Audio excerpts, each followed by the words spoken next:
We're pleased to welcome back for his third round at Heritage Digital Now event. By popular demand, it's Andrew Davis. Andrew's going to speak to us about the art of digital storytelling. So this session will hopefully inspire you to start thinking about the various forms of storytelling, what types of stories can be told, and what would potentially work best for your audience on your platforms, and what this might all end up looking like in terms of content. So I'll hand over to Andrew and he'll tell you what you need to know. Brilliant. Thanks a lot, Grace. And welcome everybody to my session on the art of digital storytelling and really how you can tell a number of different stories that you're actually telling, maybe without even knowing. That might sound a bit cryptic, but I'm going to get into the details later on. Now, before I start, I want to find out a bit more about the guys in the room, or are you guys in the room? Now, very simple, just use the keyboard to put 1 or 2 or whatever number I say. And I want you to let me know if you are on certain platforms. So if you are, your organization are on Facebook, press 1. If you're not, press 2. Okay, loads and loads of ones. Brilliant. Okay. Oh, still coming in. Brilliant. There's a couple of 2s in there, but mainly 1s. All right, brilliant. If you are on Twitter, press 3. If you're not, press 4. Oh, loads of 3s. A few 4s in there, but mainly 3s. Okay. If you are on Instagram, press 5. If you're not, press 6. Right, Instagram seems to be very, very popular. Oh, wow. Okay. So a few 6s in there now. If you are on YouTube, press 7. If you're not, press 8. Oh, wow. We've seen a lot of 7s, which is great. I'm always a big fan of YouTube. And if you are on, let's say TikTok. If you're on TikTok, press 9. If you're not, press 0. A couple of 9s and then just 0, 0, 0, 0, 0. All right, brilliant. Now, the reason I want to find out what you're doing first is because it will kind of give me an idea of what platforms you're on, because these are essentially the platforms that you're going to be doing a digital storytelling, or your digital storytelling on, including LinkedIn as well. LinkedIn will be in there, and Pinterest and some of the other social media platforms, as well as your website. And if you do email marketing, as well as email as well. So there's going to be a few polls in this as well. So it's not always just going to be, it's going to be interactive, but there's going to be a few polls in there. So can we put up the first poll, please? And that is, I want you to let me know your skill level of understanding when it comes to marketing storytelling. When it comes to actually telling a story online, regardless for your understanding, would you say you're basic, intermediate, or advanced? Basic means you know what storytelling is, but you've no idea how to tell it. Intermediate is you've got an idea of how to tell it, and you're telling some of your stories, but you know that you can do a lot better. Or advanced is, you've got this locked down, almost like the speaker that was just before me. So would you say you're basic, intermediate, or advanced? So let's see the results. Okay, so 57% of you are basic. We've got 39% of you are intermediate, and 3% of you are advanced, which is great, because what I want to know is just kind of get an idea of understanding. The fact that most of you are between basic and intermediate, I'll pitch this at that level. But really, when we talk about the art of digital storytelling, I'm going to be focusing on the fundamentals. And the fundamentals does not matter whether you're basic, intermediate, or advanced. So, I don't know if anyone has heard me speak before, but if you haven't, I'll just quickly explain who I am and why I was invited to speak to you. Because I've only worked in digital. Since I graduated university in 2001, I've worked online. My first job was I used to moderate chat rooms and forums for the television show Pop Idol. Don't know if anyone remembers Pop Idol with Gareth Gates and Will Young and Darius. That was my first job, because the internet back then, the only way that you could speak to your end user and vice versa was chat rooms, forums, and email. So I worked for Pop Idol. I then worked for Liverpool Football Club. I'll be honest, don't support them. They paid well. I went with the money. Sony PlayStation and a site called Friends Reunited. I'm sure some of you remember that site. So I was doing that for a year until my parents said, get a proper job, because working on the internet wasn't a proper job back in 2002. And I ended up at the BBC, ended up at Radio 1 Extra. So launched the station, and I was there for about 4.5 years producing radio shows. What I learned at the BBC, which I'll be telling you about today, and this is really important, is how to create digital content. Because when you're going to be telling your stories online, you're going to be telling it through content. So we need to understand how to create digital content. And I learned that at the BBC. The other thing I learned at the BBC is you can create the best content in the world, but if nobody sees it, so what? So how do people find those content, or your content, which obviously is how they find your story? I was at the BBC for about 4.5 years. Then I got poached by a small startup that just been bought by Rupert Murdoch for 600 million. And it was this new thing called social networking. And I decided to take the biggest gamble of my career. And I left the comforts of the BBC to be part of the team to launch Myspace. I don't know if anyone remembers Myspace. I'm sure there's a few of you that remember Myspace. And I was part of the team to launch Myspace in the UK. And I learned many things at Myspace. When I joined, there was about 30 million people on the site. And within a year, we took it to over 250 million. And it became the biggest website in the world. But a year later, we lost about 250 million. So I kind of know what works and what doesn't. So do this, avoid that. But what I learned mainly at Myspace was the user journey. How do people go from here to here? And the number of steps. Because in the traditional world, the user journey was kind of dictated by we put out a television show and you watch it. Now you've kind of got the distribution yourself. So this is what I learned at Myspace, which I'll be telling you today. Now I left Myspace in 2009, and since then, the last 12 years, I've been all over the world training organizations on how to use the internet to do X. X in this context will be how to tell a story, because you are telling a story online. Everybody on the internet is telling a story online by default. If you put content on the internet. We seem to have lost Andrew. The joys of technology and Zoom events. I think we're just getting him back now. Andrew, are you back? I think you're muted. I am back. I'm not sure what happened there. So apologies for that. Not sure what happened there. Where did I get up to? Can you hear me? Yeah, everyone's saying Myspace. You've just been talking about Myspace, and then it started to get a little bit funny. Okay, cool. Maybe just after that. Myspace. Okay, cool, brilliant. So I was working at Myspace, part of the team to launch Myspace. And what I learned at Myspace was, it's all part of story. This is all part of story. Stories can go wrong as well. What I learned at Myspace was the engagement, the art of storytelling, how to get people from A to B, because that's what we're going to be doing. You know, storytelling and just telling a story is one thing, but also telling a story to get people to take action is something else. And that's what I learned at Myspace, which I'll be telling you about today. When I left Myspace in 2009, for the last 12 years, I've gone all over the world training organizations on how to use the internet to do X. And in this context, X will be how to tell a story online. So this is what I learned at Myspace. This is what I learned at the BBC. This is what I've been doing over the last 12 years. And I'm going to be telling you how to go about doing that for yourselves. All right. So the question then is, what is digital storytelling? Before we get into digital bit, I'm just going to break down storytelling, because storytelling is the idea of creating an emotional connection with your end user, enough that it will make them take action. That is the key thing when it comes to storytelling from a marketing point of view. Create an emotional connection with the end user, and the connection so positive, so strong, that they want to take some form of action, whatever that action may be.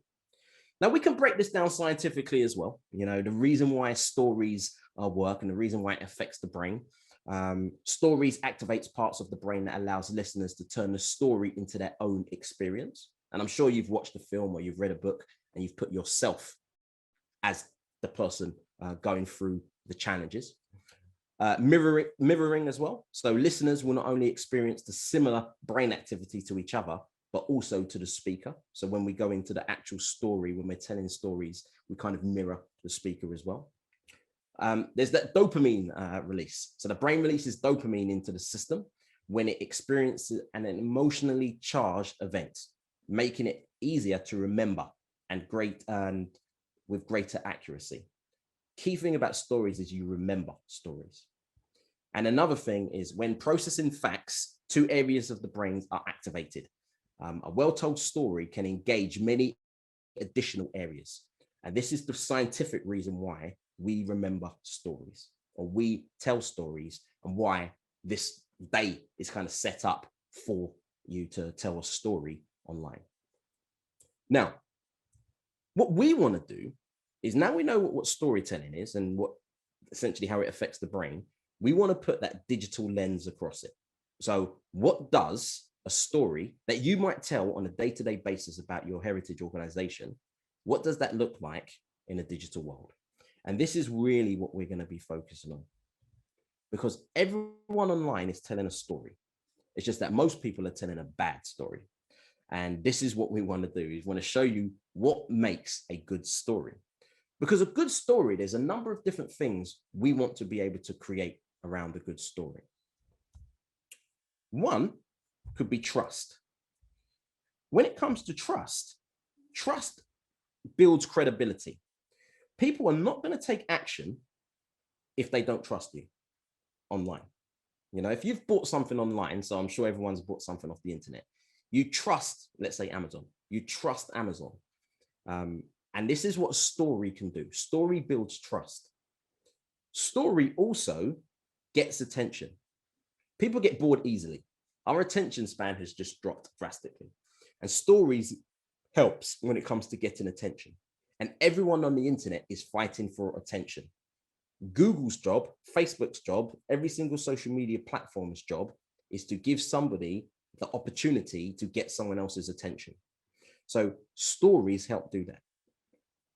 When it comes to lessons, a story, you can share an important lesson. Sometimes if I just said to do this, people might not do it.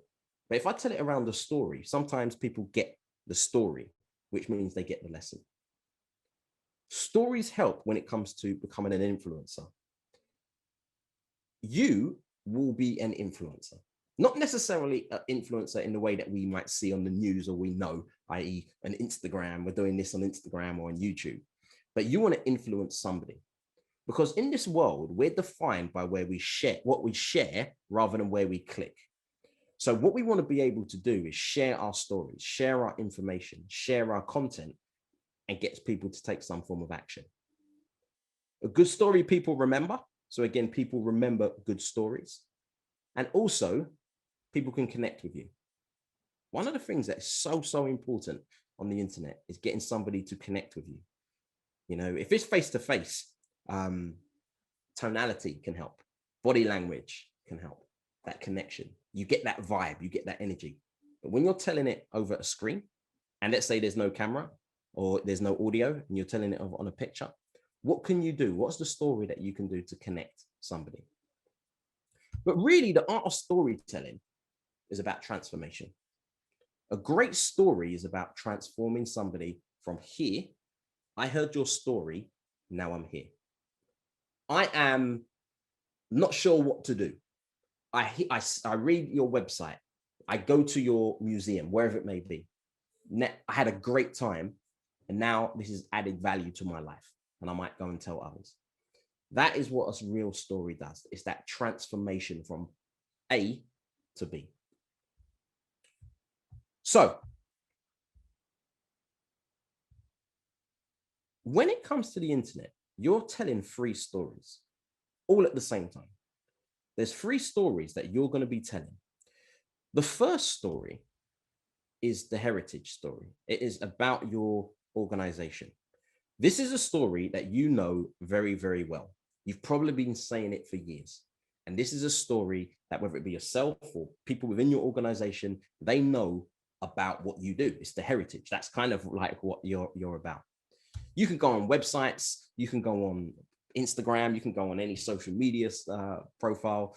Here, Chawton House, fantastic Instagram page, tells the story about what Jane Austen called the Great House, a beautiful estate with a tea room, gardens, heirlooms, library, and of early women writers. It's got images about the garden. It's got images and videos about the house, about the parklands. It's even got a podcast. That is the story that we know. That is the story that we probably have been telling for a while online. And that's one story. But the problem with this, it's not, I wouldn't say the problem, but where this story kind of lacks is understanding that if we just focus on this story, it makes the end user say, okay, cool, that's really nice. And we don't want, that's cool, that's really nice. We want to take them on a journey. So the second story that you're telling is the user journey story. Now, I'm not going to focus so much on the first one because you guys are experts at that. But what I want to do is kind of understand that story and use a second story to support that story. Because you might tell the story about the museum, how great it is, how great the gardens are, how great, whatever it may be. But that doesn't mean I will come into the museum. That doesn't mean I will visit your gardens. That doesn't mean I will go to your organization, because I have other challenges, which might be time. It might be location. So that story, what you do online, is almost like the trailer to your film. But a good trailer, at the end of it, you'll say things like, when's this coming out? I want to see this in the cinema. Or where can I watch this? And this is where the user journey story that you're telling comes into it. So when it comes to the user journey, you have everything you need. Everything that you need to tell a good user journey story, you have everything. But the issue is structure and flow. And this is why I find most organizations, especially within heritage, struggle. Because what we want to be able to do is tell a story to get people down the steps. And when I say down the steps, the number one thing might be create awareness about who we are. Because I come across this a lot. We're a heritage organization. We are based in a particular area, and hardly anyone in our area knows who we are. We've been around for 30, 40 years, but not many people know who we are. Or we don't get that many schools attend us, but they go to somewhere else. But actually, we've got a deeper heritage than them because of X, Y, and Z. So actually, at the beginning might be awareness. Towards the end might be, how do I get people into the location, footfall? Or it might even be past that, they've gone there, they've had a great experience, now they're telling other people. So structure and flow is very important for this story that you're telling, because you are telling this user journey story anyway, and you've been telling it, but sometimes it's the structure and flow. The internet, you can say the right thing, but at the wrong time. And I see it all of the time. If I don't know who you are, and the first thing you're saying to me is, come to this, let's say museum, come to this museum, and I don't know who you are, that might be the right thing to say, but just not at that wrong time. The right thing to say at that time might be, well, who are you? Let me find out a bit more. Oh, wow, you're doing this on Instagram or Twitter or LinkedIn. Let me find out some more. Oh, okay, this is on your website. Let me find out when this is available. Okay, it's available here. Let me find out. So this is where structure plays an important part. It's just like offline. I'll give an offline example. We could go out on our first date, have an amazing time. And at the end of it, I say, let's get married. You know, might be the right thing to say, just not at that particular time. So we need to work out, when do we say, can I see you again, versus let's get married, and everything in between. So there was a guy called Richard Etwara, and he said, I believe the best leadership skill is storytelling. Because we are trying to lead people, and ideally into the place that we have, into our organization, we need to tell a good story. Now, I don't know if you know this, but when it comes to storytelling, in Hollywood, there's only 7 stories that they tell, whether it be Hollywood, Bollywood, or Nollywood. There's only 7 different stories that films tell, and books and TV shows. They pretty much tell 7 stories. And the story we know the most is the hero story. And you know the hero story. Everyone's kind of come across these films before. I'm going about my day. Something happens. Now I must defeat this in order to get that. And the likes of Harry Potter, all the Pixar and Disney Aladdin films, the big action Marvel Hunger Game films, rom-coms too. And rom-coms usually is, does she get the guy? You know, that's kind of the journey that she's going on. This is the story that we're very familiar with. We're very comfortable with. And when you break down structure of story, you look at the story, here's just a typical structure. It's a backstory, then there's a hero, then there's some stakes, but then there's some form of disruption. Then there's a bad person, then they need help. Then they go on a journey. They usually fail halfway through and then they go on another training montage. Then they victory, and then there's the moral of the story. Then there's the ritual, and then that's the cycle. We know it. We've seen it many, many times before. Now, that is the story you are telling. That is the story you have been telling since you've put anything on the internet. But the problem I find with most organizations is they think they're the hero, and they're not. Who do you think the hero is? Go into the chat box. Who do you think the hero is of this story that you are telling?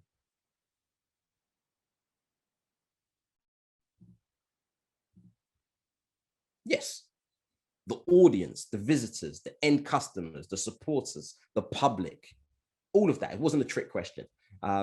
These are going to be the heroes. Captain America. These are going to be the heroes, the end user, whatever that end user may be. Now, you'll realize that when it comes to the user journey, the story that you're telling, that you're going to have different users. You might have a family that wants to come and visit you. You may have, you may want to work with a organization that might have corporate social responsibility part of their organization, and you might want to form a partnership. It might be different generations. It might be, for example, the older generation, and that's a different story that you're going to have to tell to a younger generation. It may be the media, local media or national media. It may be schools. You might want to be speaking to schools. It may be staff or volunteers. You're going to have different people who you're going to be telling this story to, and they're all going to be your heroes. And every single one of them is going to have an ultimate goal. Because in these films, the hero has an ultimate goal. A school, their ultimate goal might be an amazing day out for this school. That might be their ultimate goal. So these are the things that we want to be able to understand. Who's the hero? What do they ultimately want to do? Now, when you think about films, when you think about story, let's say related to films, if you do not know within the first 20 to 25 minutes who's the hero, what they have to do, and what's stopping them, you will say things like, this film's really slow, or I have no idea what's going on right now, because we need structure. And it's exactly the same as what happens online. If I go to your website and I do not know, is this for me? What do I have to do? And you do not know what's stopping me from clicking donate or taking information to go into wherever you want me to go, then no action will be taken. No action will be taken. So these are the things that we need to address when it comes to that. So what are the barriers? Because in a story, if there's no struggle, there's no story. What are the barriers that people are facing? And barriers, there's usually 2 types of challenges that they face. One is the outer challenge. For a school, the outer challenge may be time. It may be location. It may be the coronavirus, what's going on right now. It may be budget. So these are the things that they have to address, because if they don't address these, they can't come to your organization anyway. In a film, it's usually the bad person, Voldemort, Darth Vader, Jafar, Thanos. In Mean Girls, the other group of mean girls, you know, there's always some antagonist in a film. And we all know the outer challenge. But what makes a film is the inner challenge. Because this is all about self-belief. Because we know in these films what's going to happen pretty much before it happens. But what we buy into is the growth of the hero. And for, let's say, for example, a school, the teacher or whoever's putting it on will have inner challenges. Is it going to be safe? It might even be a case, this is my first time doing this. Will I be okay? Another one might be, well, every year we go here and I know what to expect. If I decide to go to your organization and it doesn't go right, then I'm going to get in trouble. These are all inner challenges that your heroes will face. And I'm just using the school as an example. So, but all of the others, the beneficiaries, end users, they will all go through this. Our job is to address these, because if we don't address them, no action happens. Just like you. If you're going to buy anything online, you're going to have internal challenges, you're going to have external challenges. If they're not addressed, you do not click buy this product. You do not decide to go somewhere and commit time or money. So these are some of the things that when it comes to our user journey, what content can we create that shows people, yes, it is safe. Yes, look at what we've done. Look at the testimonials here that other schools have been able to do, that it's safe. The first time this school went here, now they've been going for X amount of years. Because emotions, not logic, drives most online decisions. Emotions, not logic. Logically, we know what to do in most cases, but that doesn't make us do it. It's the emotion. Logically, I need to go to the gym, logically. And logically, the gym may offer me a 75% off and no contract. But that doesn't keep me in the gym for 3 or 4 months. However, I've got a wedding in 6 months' time, the emotion. I've got a high school reunion in 4 months and all my friends look like Instagram models. I need to do something about it. It's the emotion. Can't ignore the logic, but what we need to do to tell a good story is the emotion. Does this all make sense so far? If it does, press 7. If it doesn't, press 8.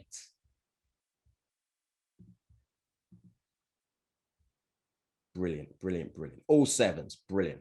Okay, so 7, 7, 7, 7, 7, brilliant. All right, so I said that you're not the hero. I said the problem is most organizations think they're the hero and they think, but they're not the hero. However, you do play a role. So if we can bring up the next poll, I want you to try and guess the role that you play in this film.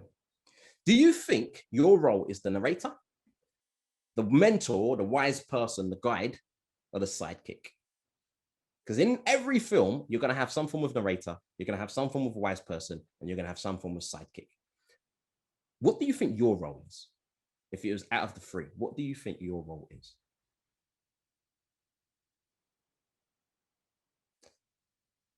So 51% of you said you are the narrator. 28% said the wise person, and 22% said the sidekick.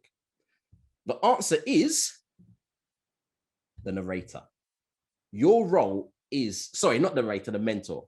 You're not the narrator. The narrator, if you had to bring it down, that will be your analytics, because it kind of tells you what's happening, because the narrator knows the story. The sidekick is more fun. That's the fun person. You don't necessarily, that'll be like your fun pieces of content that you put out. The mentor is what guides the hero. And because, as I said, you're leading them on a journey, your role is to be a mentor. And every single film has this. Who was Luke Skywalker's mentor? Put in the chat. Who was Luke Skywalker's mentor? Yoda. So we've got a few Yodas, a few Obi-Wans in there. Obi-Wan Kenobi. I'm going to put Yoda and Obi-Wan because I realized don't talk about religion, politics, and Star Wars when training. So I'll just say Yoda and Obi-Wan. Who was Simba's mentor?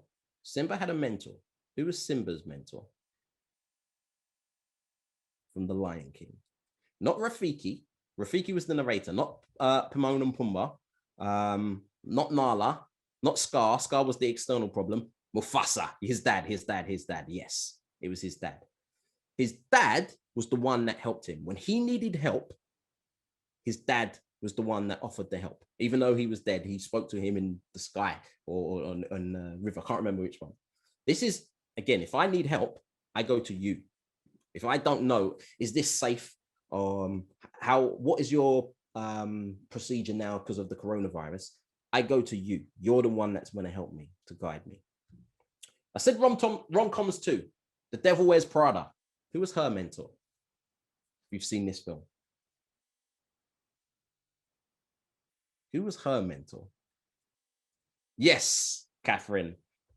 Nigel Stanley Tucci's character. So again, it was Nigel. Every single film has this person. And that's you. That's your job. And the reason you're that person, because you've been there, done there, got the t-shirt.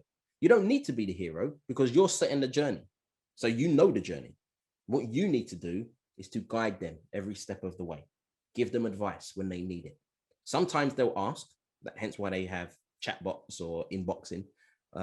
Sometimes they'll research, and this is where your content will do the work for you. When you're asleep, your content will do the work for you. And this is when we talk about the user journey story, because they're going on a story, they're going on an adventure, and we just need to write a script that matches that. What makes a good mentor? Someone who understands the hero. The reason I go into the barriers and what they ultimately want is so you can understand them. You understand their internal challenges and external challenges that they face. You understand the journey that they're on. You understand that everyone is different. Another is leadership, showing some form of authority. You need to show some form of authority that what you say, people believe. But I don't know if this has ever happened to you, but you'll be with your partner and you could be watching, they need help, and you give them some advice and they kind of dismiss you. And then 2 weeks later, they could be watching a television show and somebody on TV who's an expert says exactly the same thing that you just said to them 2 weeks ago. And they say, what a fantastic idea. I'm going to do this. And you're thinking, yeah, but I told you that like 2 weeks ago. The reason they don't take you serious is because you're not that leader. You're not that authority figure. You need to show this. And this is where content comes in. This is where case studies, testimonials, how well you look on, let's say, how well you rank in search, things to do in X, and how well do you rank there? That shows that you're that authority figure. Another thing is your personality. What is your personality? Because every organization online will have a personality. What is yours? Now, for homework, I'm going to set you some homework because I'm going to give you this to do if you don't know what your personality is. And that is, if you could get anybody, dead or alive, to take over your social media, take over your email, take over your website, if you can get anybody, who would you pick and why would you pick them? They often say it's hard to see the picture when you're in the frame. So sometimes you need to take yourself out of this frame, out of this picture, and put someone else in there. What would David Attenborough actually say about this? What would Michelle Obama actually say? So sometimes it's to do that. Now, the key is to not get them because that might cost a lot of money, and hence why I say dead or alive as well. The key is, what are the attributes? Are they a good storyteller? Is it that people can connect with them? Is it that they create good lessons? Is it that they're funny? Is it that they're serious? Is it that they are talk about heritage, but also looking at the future, i.e. virtual reality and innovation? It's more getting those attributes, because once we get those attributes, then it will help us structure a story, if that makes sense. Because if we know the attributes, then when we start actually creating our content, which we're doing, it will help us decide on the type of the personality and the tonality and the tone of voice that we use. So this is just something to do for homework, or just to have a think about, and even ask people within your organization. It could be anybody. Who would be our particular voice?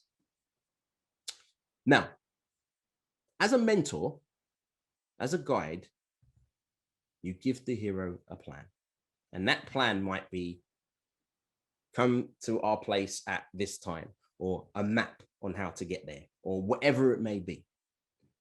You can structure a story and kind of show them a plan as well. For example, there was a reason when I said at the beginning, let me quickly explain who I am. I actually structured that in a story that hopefully you remembered. but also what you got out of it. So I said, hi, I'm Andrew, worked at Pop Idol, etc. Does anyone remember Pop Idol, Gareth Gates? So again, hopefully you remembered that bit. Friends Reunited, who remembers that site? Then I said I went to the BBC and I said, was that One Extra, launched One Extra. 2 things I got from the BBC that will help you. So again, giving you that plan, how to create digital content. Also, you can create the best content in the world, but if nobody sees it, so what? You can tell the best story. If nobody sees it, so what? Again, showing you how you can do that. I went to Myspace. I helped launch it, saw the rise and saw the fall. Do this, don't do that. I'm going to show you what to do, how to structure it, even though we cut out halfway. I did say that. What I do now, I show people how to organize, and I'm going to show you how to do it because you're telling a story. In fact, you're telling 3 stories. Throughout this, if you remembered it, I'm telling a story within a story, if that makes sense. I'm telling a story within a story about a workshop around storytelling. So hopefully you remembered this. But this essentially is I'm giving you a plan, how to create content, or stories, how to promote that content and get people to take action. Now, the last thing when it comes to storytelling is the different types of actions you can get people to take. You've got a hard action, so CTA stands for call to action, and a soft call to action. A hard call to action is donate, give me money, please come to this organization, wherever it may be, your museum or gardens, whatever it may be. That's going to cost the end user time or money. But when you're ready to sell, people are not always ready to buy. So sometimes we need to give them that soft call to action. And a soft call to action may be subscribe to my email list, sign up to or subscribe to my YouTube channel or Twitter or Facebook or LinkedIn or any of the ones that I asked you at the beginning. This is a soft call to action. And another reason why soft call to actions are important is because it leads to the 3rd story that you're telling, and that is the content story. So right now, we've got the story that you're telling, the heritage story. You've been doing this for years. Great. But actually, online, we need to tell the user story, which is how do I get to the heritage, your organization in the first place? The 3rd story is the content that you need to tell the user story, which then takes you into the heritage. Does this all make sense so far now? If it does, press 1. If it doesn't, press 2.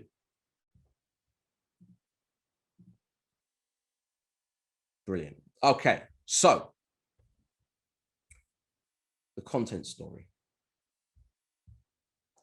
If we can jump into the last poll.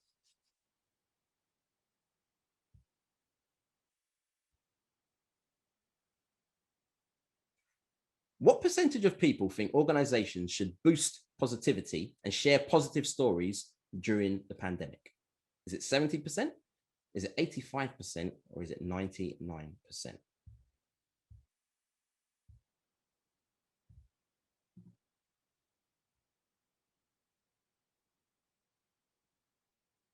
Okay, so what we've got, 12% of you said 70%, 42% said 85%, and 30% said 99%. If that makes sense. The actual answer is 70%. So 70% of people wanted to be a bit more about positivity as well. But there was still a lot of people that, not saying, well, if you don't do positive, negative, some people said, look, we still want to know certain things, but because we still want to eventually go there, or we still want to know, keep us up to date with things that's going on. So it was not everything where everything has to be positive. What we want to do is get back to some form of new normal. And some people, a lot of people actually, like to almost try and, I'm not saying ignore what's going on, but they like to see content which they're used to following, if that makes sense. If you look at stories that people's been telling, the Migration Museum UK, they posted this a couple of weeks ago. I was trying really hard not to talk about football in this, but it's almost impossible. But they posted this, England without immigration, very relevant.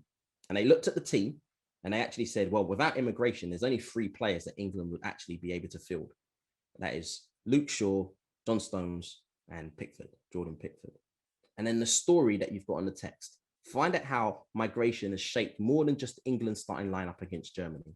Without players, with at least one parent or grandparent born overseas, England will be down to just 3 players. And then they've gone into a bit more.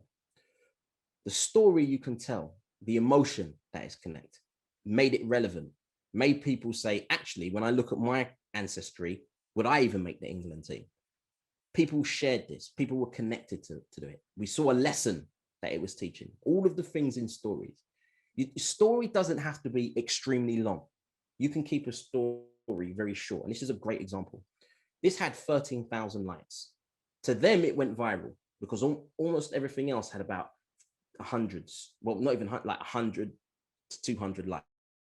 Since this post, other content has gone up as well. Because a good post that gets good traffic will get people to follow you, the soft call to action, and then you'll see an increase in everything else moving forward. If you look at the Black Country Living Museum, they actually tell great stories on TikTok. They realized that actually, let's go for hero, younger generation, and let's go for TikTok, and let's make some really interesting content on TikTok based on what TikTok's about. Short, doesn't have to be humorous, but they've gone down the humorous route. They've also obviously included music as well. Orkney Library, books and archives since 1683. Great Twitter profile, just extracts.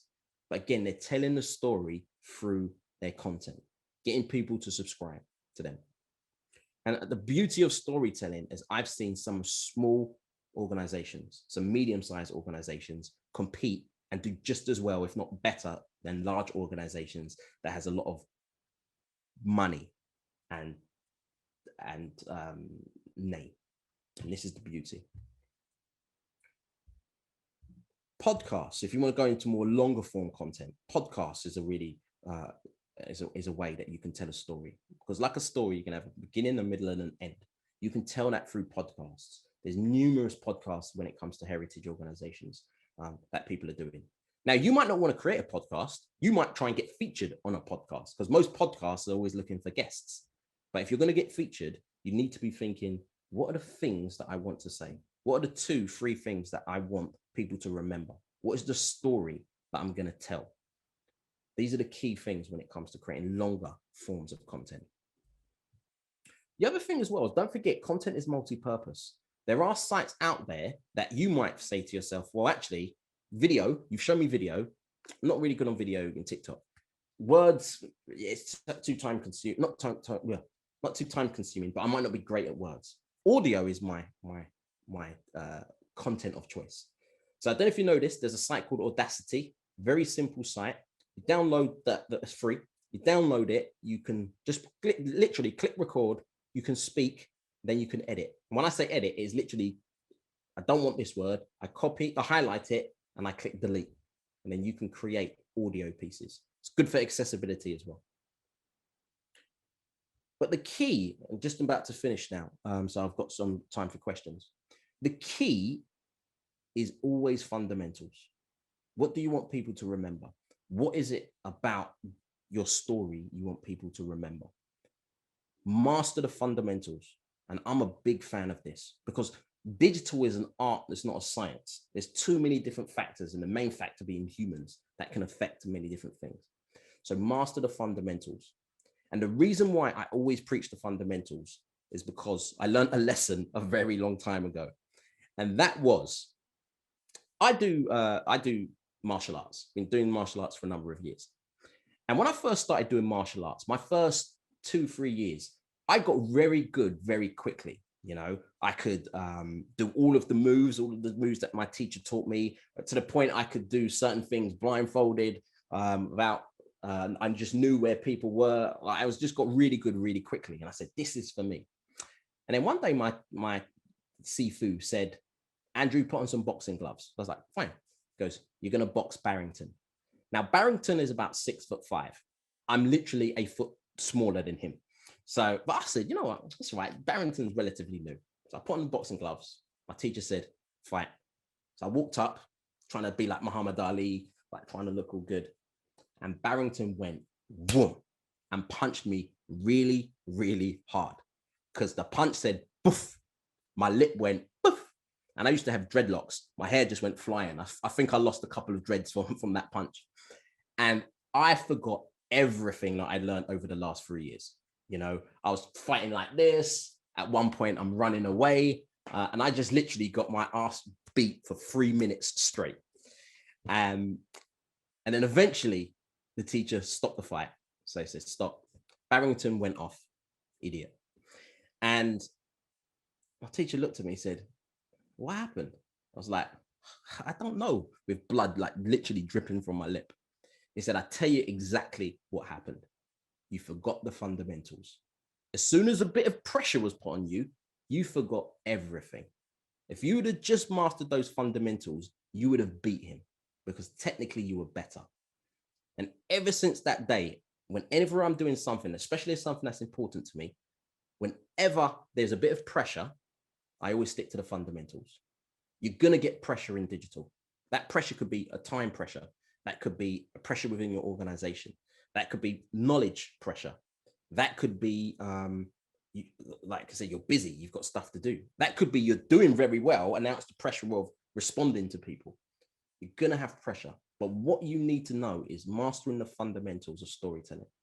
There is a hero, which is going to be your end user. They're going to have an ultimate goal. They're going to have challenges. Okay. If I know that, also, I need to know that I'm a mentor. I'm a mentor. So I'm guiding them. So how can I help them? These are their challenges. And then I create content that goes around that. Because the fundamentals of content or digital is create content, promote content to the relevant people, and get them to take action. So I'm a big fan of the fundamentals of storytelling. Now, I'm going to give you a resource here. Pixar teamed up with the Khan Academy, and they've given you a free interactive course on how to create stories, how they go about creating stories. So the course is actually delivered from people who work in Pixar.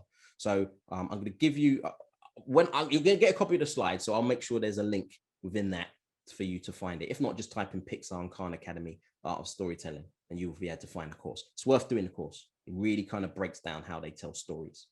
Your aim is to put that digital spin across it. If you don't want to preach, put stories in your speech. If you don't want to preach, if you don't want to feel like I'm saying the same thing over and over again, the key is being able to tell those 3 stories. The story about your heritage, the user journey story, and content. And that's me. I think we've got time for questions. I think we've got about 5 minutes. I'm not sure if we've got any questions. If you have, please feel free to ask. We do. We've got quite a few, but we've only got 4 minutes, so we're going to have to go quick. Thanks for that, Andrew. Really good. First question. This is actually quite interesting. What's the best way to change your mentality from a narrator to a mentor, which I think is probably quite a common thought? Sure. So really, the question is, when you're narrating, you're kind of narrating when you do the heritage story. When you go into the user journey story, the question is, how can I help them? Because when you're telling your heritage story, you're more of a narrator. You're stating facts. But actually, what are people struggling with? What are their challenges? What do they want to know? As soon as we start looking at more from a help point of view, then that kind of helps you go into that particular that change. Because I can narrate, I could literally narrate a training session. But actually, if I want to help you, I need to throw in polls, I need to throw in exercises, so I always often go for that switch. So this is something that you guys need to be able to do as well. Because as I said, a narrator, you're stating facts, and a mentor, you're helping people. You're helping people with your content. So does that answer the question? Hopefully that answers the question. I think so. Next question. Where would you suggest, I appreciate we've only got literally 2 minutes, where would you suggest we start with storytelling? Can impact reporting influence this? Like, is that a good place to start? I didn't hear that last bit about influencers. So can impact reporting influence this? So is that a good kind of basis in forming your story? Sure. So the good place to start. So there's many different resources you can look online to tell digital stories. As I said, the Pixar is a great place to go. Impact reporting can do that. In fact, everything can. You can basically break down analytics and tell a story within analytics. As I said, the key thing about story, whether you're talking about your impact, the impact goes down to who was the impact for? Because you can talk about the impact. We raised £25,000 from the national lottery. Great. Or we can say the money that we raised from the national lottery is going to help you in this way, this way, this way. That's a different story that you're telling. Same thing, but now you're telling a different story. So the key is understanding, going back to the fundamentals, this is who we're trying to speak to, and these are the challenges that they face. So if I know the challenges that they face, then my wording will be based more towards that. So when I talk about impact marketing or relationship marketing or any type of marketing, analytics, etc., it's always going to go back to these fundamental principles. Cool. And maybe just one more quick one. So you mentioned there were 7 basic storytelling ways in Hollywood, but you only talked about one, which is the heroes. What are the other 6? If you okay. Quickly run them. All right. I'm not going to tell you the other 6. I'm going to set you a task. There is a book called Save This Cat. It is available for free, or you can just go on YouTube, type in Save This Cat, and you've got people summarizing it. They will break down the other 6 ways. Some people may say there's only 2. And the 2 is, I believe, one is the quest, which is the hero story. And then one is more to do with the journey back or something along those lines. But these are from a marketing point of view, you're only really telling one. So if you're watching a film and you're like, yeah, but this doesn't follow the structure of the hero story, then it's one of the other 6 or the other type of story. So I'm going to set you guys that as homework. So you've got 3 homeworks. Find out the other 6 stories, the personality, and also look on the Pixar Khan as well, and also Save the Cat as well. That's your homework. Oh, thanks, Andrew. Lots of homework. That'd be like at school. Okay, I think we'll leave it there. Thank you so much, Andrew.